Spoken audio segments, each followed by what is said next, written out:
মন্দির খোলা থাকে সকাল 6টা থেকে বেলা 12:30 পর্যন্ত আর বিকেলে 3:30 থেকে রাত 8টা পর্যন্ত। আর আমরা এখানে পৌঁছতে পৌঁছতে আমাদের প্রায় 11টা হয়ে গিয়েছে। এই যে আমার মা এখানে ভয় পাচ্ছে কারণ সামনে এসকেলেটরে নামতে হবে বলে। 1952 সালে রানী রাসমণি এই মন্দিরটিকে প্রতিষ্ঠা করেন, যেখানে দেবী ভবতারিণী কালীর রূপে পূজিত হন। এই যে আমাদের ভোগ এখানে এসেও গিয়েছে। চলে যাওয়ার টিকিট কেটে নিয়েছি, ভাড়া হচ্ছে 11 টাকা পার হেড। এখন নদীর পশ্চিম তীরে অবস্থিত এই বেলুড় মঠ, যা রামকৃষ্ণ মঠ, যেটা ছিল স্বামী বিবেকানন্দের মন্দির। আর সাথে এখানে ছিল সারদা মায়ের মন্দির। হ্যালো এভরিওয়ান, আজকে চলে এসেছি দক্ষিণেশ্বর মন্দিরের একটা ব্লগ নিয়ে। দক্ষিণেশ্বর সাথে আদ্যাপীঠ। আর ব্লগটা আমি শুরু করতে ভুলে গেছি, তাই ইন্ট্রোটা আমি এখন এখানে আদ্যাপীঠের মন্দিরে বসে শ্যুট করছি। বাট কোথা থেকে আসলাম সেটা চল দেখা। দমদম মেট্রো স্টেশন থেকে মেট্রো করে আমরা চলে গিয়েছিলাম দক্ষিণেশ্বর মেট্রো স্টেশনে। দমদম স্টেশন থেকে দক্ষিণেশ্বর মেট্রো স্টেশনের ভাড়া ছিল 15 টাকা করে পার হেড। মেট্রো থেকে নেমে গেছি। আর এই যে আমার মা এখানে ভয় পাচ্ছে কারণ সামনে এসকেলেটরে নামতে হবে বলে। মেট্রো স্টেশন থেকে বাইরে বেরিয়ে দক্ষিণেশ্বর যাওয়ার রাস্তা রয়েছে। এখান থেকে অটো বা টোটো 10 টাকা করে নেবে পার হেড, দক্ষিণেশ্বর পৌঁছে দেবে। কিন্তু আমরা এই স্কাইওয়াকের উপর দিয়ে যাচ্ছিলাম। রানী রাসমণি স্কাইওয়াকের উপর দিয়ে গিয়ে নিচে নামলেই দক্ষিণেশ্বর মন্দিরের গেট পাওয়া যাবে।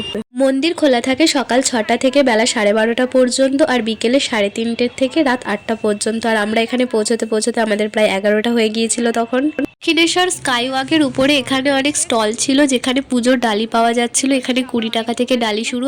এখানের কিছু কিছু স্টল এখনো খোলেনি। আর এই যে গেট রয়েছে, এখান থেকে নিচে নামবো, এসকেলেটরে করে নিচে নামলেই আমরা মন্দিরের গেট পেয়ে যাব। এই দক্ষিণেশ্বরের কালী মন্দির হলো কলকাতার হুগলি নদীর তীরে অবস্থিত একটি বিখ্যাত হিন্দু মন্দির। 1855 সালে রানী রাসমণি এই মন্দিরটিকে প্রতিষ্ঠা করেন, যেখানে দেবী ভবতারিণী কালীর রূপে পূজিত হন। মন্দিরের ঠিক অপোজিটে এই যে ফুড প্লাজা রয়েছে, এখানে সমস্ত রকমের খাবার পাওয়া যায়। মন্দিরে প্রবেশের আগে ব্যাগ আর ফোন জমা রেখে তারপর মন্দিরে প্রবেশ করতে হবে। মন্দিরের ঠিক অপোজিটে এইখানে পুজোর ডালি বিক্রির দোকান ছিল, অনেক স্টল ছিল পরপর। তো এখান থেকে আমরা পুজোর ডালি কিনেছিলাম। মন্দিরের ভিতরে ভিডিওগ্রাফি অ্যালাউ নয়। আমাদের দক্ষিণেশ্বরের মন্দিরে পুজো দেওয়া কমপ্লিট হয়ে গেছে। পুজো দেওয়া কমপ্লিট, এখন আমরা যাবো হচ্ছে আদ্যাপীঠে ভোগ খাওয়ার জন্য। চলো। মন্দিরে পুজো দিয়ে বেরোনোর পরে গঙ্গার ঘাট, রামকৃষ্ণ পরমহংসদেবের মন্দির, রানী রাসমণির মন্দির সমস্ত কিছু ঘোরার পর আমরা বেরিয়ে পড়েছিলাম আদ্যাপীঠ যাওয়ার উদ্দেশ্যে। এখন আমরা হচ্ছে আদ্যাপীঠের দিকে যাচ্ছি। দক্ষিণেশ্বর থেকে টোটো করে এখন যাচ্ছি হচ্ছে আদ্যাপীঠের দিকে। দক্ষিণেশ্বর কালীবাড়ি থেকে মাত্র 1 কিলোমিটার দূরত্বে অবস্থিত এই আদ্যাপীঠের মন্দির গঙ্গা নদীর তীরে অবস্থিত। এটি একটি অত্যন্ত পবিত্র ও ঐতিহাসিক হিন্দু মন্দির, যেটি হলো মা কালীর এক দিব্যরূপ আদ্যা মায়ের মন্দির। 1915 সালে শ্রী অন্নদা ঠাকুর অর্থাৎ অন্নদাচরণ ভট্টাচার্য এই মন্দির প্রতিষ্ঠা করেন। আমরা আদ্যাপীঠে এসেছি, আস্তে আস্তে আমাদের প্রায় 12:50 হয়ে গেছে। এখানে 1টা পর্যন্ত টিকিট দেয়। আর এখন আমরা হচ্ছে যাচ্ছি খাবার দিকে। খাবার হয়তো 1টার পর থেকে শুরু। এখানে ভোগের কুপন 80 টাকা করে পার হেড। এখানে এই ভোজনশালায় নিয়মিত ভোগ প্রসাদ পাওয়া যায়। বাইরের গেটে কুপনগুলো জমা দিয়ে আমরা ধীরে ধীরে ভিতরে প্রবেশ করলাম। এখানে এরকম সুন্দর চেয়ার টেবিলের ব্যবস্থা করে দিয়েছে, পাতা, গ্লাস। আর এই যে আমাদের ভোগ এখানে এসেও গিয়েছে। পোলাও, খিচুড়ি, সাদা ভাত, পায়েস, খাবার সত্যিই খুব সুন্দর।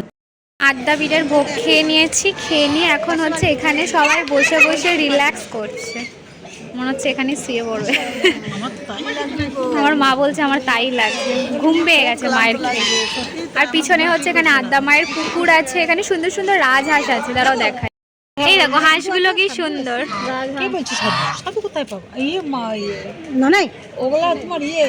দেখো এখানে বসে পড়েছি রেস্ট নেওয়ার জন্য। বেশ সুন্দর জায়গা, ফাঁকা ফাঁকা নিরিবিলি। বাকি সদস্যবৃন্দ পাশে বসে আছে।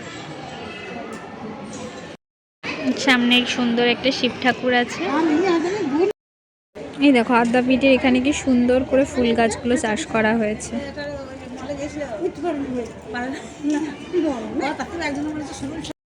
ওই যে পিছনে ওখানে আমরা বসে বসে রেস্ট করছিলাম, ওইখান থেকে চলে এসেছি। আর এইদিকে দেখো পিছনে কি সুন্দর এখানে ফুল গাছ রয়েছে।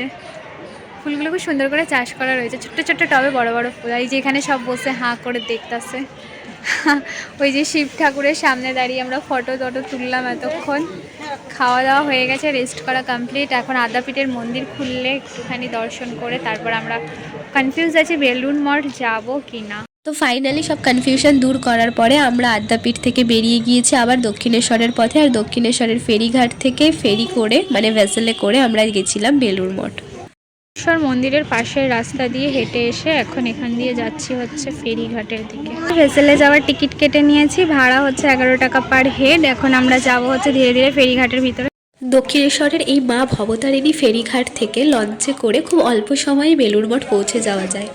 আর আধ ঘন্টা অন্তর অন্তর এখানে অনেকই লঞ্চ আসে, সন্ধ্যে 7:30 পর্যন্ত এই লঞ্চের ব্যবস্থা আছে। অল্প সময়ের মধ্যে এই লঞ্চ ভর্তিও হয়ে যায়। লঞ্চে করে গঙ্গা নদীর মধ্যে দিয়ে ধীরে ধীরে আমরা পৌঁছে গেছিলাম বেলুড় মঠ। আর আমাদের পৌঁছাতে পৌঁছাতে প্রায় 4টে মতন বেজে গিয়েছিল সেখানে। লঞ্চ থেকে নামার পরে যে টিকিটগুলো আমাদের হাতে ছিল সেই টিকিটগুলো আবারও দেখিয়ে তারপর আমরা ফেরিঘাট থেকে বাইরে এলাম। আর এখানে অনেক রকম দোকান রয়েছে বেলুড় মঠের সামনে। আর এই যে রাস্তা, এই রাস্তা দিয়ে আমরা এখন ধীরে ধীরে বেলুড় মঠের মধ্যে প্রবেশ করব। হাওড়া জেলায় হুগলি নদীর পশ্চিম তীরে অবস্থিত এই বেলুড় মঠ, যা রামকৃষ্ণ মঠ ও মিশনের প্রধান কার্যালয়। এই মন্দিরটি হলো শ্রী রামকৃষ্ণ দেবের মন্দির এবং এই মন্দিরের গর্ভগৃহে শ্রী রামকৃষ্ণের একটি মূর্তি প্রতিষ্ঠিত রয়েছে। স্বামী বিবেকানন্দ তার গুরু রামকৃষ্ণের স্মরণে এই মন্দিরটি প্রতিষ্ঠা করেছিলেন। হচ্ছে সব জায়গায় ফটো তোলা নিষিদ্ধ, ফটোগ্রাফি ভিডিওগ্রাফি অ্যালাউ না। তো মঠ ঘুরে নিয়েছি, মঠ ঘুরে এখন আমরা বাইরে বেরিয়ে গেছি। শ্রী রামকৃষ্ণের মন্দির ছাড়াও এখানে ছিল স্বামী ব্রহ্মানন্দের মন্দির এবং এই যে এটা ছিল স্বামী বিবেকানন্দের মন্দির। আর সাথে এখানে ছিল সারদা মায়ের মন্দির। এখানে প্রত্যেকটা জায়গায় ফুলগুলো এত সুন্দর করে মেনটেন করে রেখেছে যে দেখতে ভীষণ ভালো লাগছে। সারদা মার মন্দিরের সামনে এটা। বেলুড় মঠের মন্দিরগুলি সাধারণত সকাল 6টা থেকে 11:30 এবং বিকেলে 4টে থেকে 7:30 পর্যন্ত দর্শন করা যায়। এখানে 11টার পর থেকে ভোগ প্রসাদও পাওয়া যায়, প্রত্যেক দিনই দেওয়া হয়, কিন্তু তার জন্য আগে থেকে এসে কুপন সংগ্রহ করতে হবে। মঠ থেকে বেরিয়ে গেছি, এই দিকে একটা রয়েছে এখানে শ্রীরামকৃষ্ণ সংঘ মন্দির।